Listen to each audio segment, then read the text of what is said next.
नमस्कार, मी सुरेश चिरडे. आपण पाहतात महाराष्ट्र 24 न्यूज. स्कार्फने वाचविला महिला शिक्षकेचा गळा. दिग्रस शहरात नायलॉन मांजाचा अतिरेक. धानोरा बुद्रुक येथील शाळा सुटल्यानंतर घरी दिग्रस येथे दुचाकीवरून परतणाऱ्या महिलेच्या गळ्याला स्कार्फ होता म्हणून गळा वाचल्याचा प्रकार घडल्याने महिला थोडक्यात वाचली. दिग्रसच्या स्मशानभूमी ते आर्णी बायपासच्या परिसरात पतंग उडविणारे अनेक युवक सायंकाळच्या वेळेत नायलॉन मांजा वापरून पतंग उडवतात.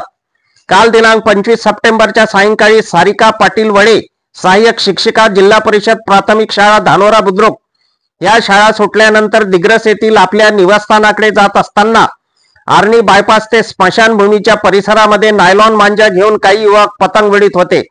अशातच सारिका पाटील यांच्या गळ्यासमोर मांजा आला व त्यांच्या गळ्याला स्कार्फ असताना देखील स्कार्फ फाटून गळ्याला मांजाने जखम झाली. जर का स्कार्फ नसता तर मोठी घटना घडली असती.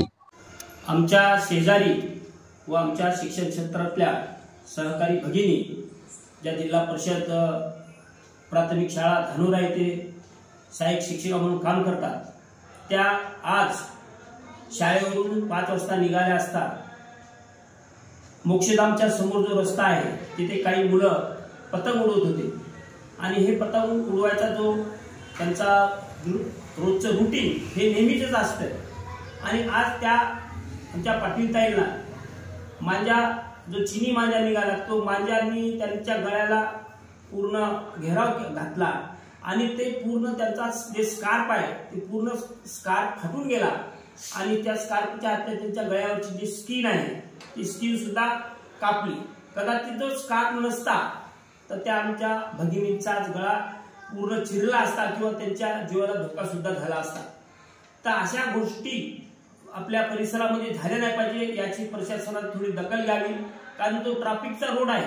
याच्या पूर्वी सुद्धा त्यांच्यासोबत अशी घटना झाली, पण तिथली जे मुलं आहेत थोडं जर बोलले की पळून जातात आणि पुन्हा वारंवार त्या रस्त्यावरून पतंग उडवत असतात. त्यामुळे नागरिकाला सुद्धा याचा धोका संभवू शकतो.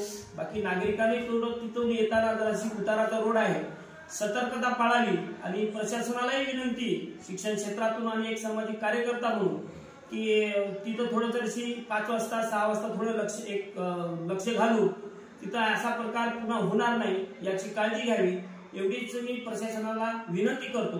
जय हिंद, जय महाराष्ट्र. आमच्या पुढील बातम्याचे अपडेट मिळवण्याकरिता आत्ताच आमच्या चॅनलला सबस्क्राईब करा व बेल आयकॉन वरती क्लिक करा. धन्यवाद.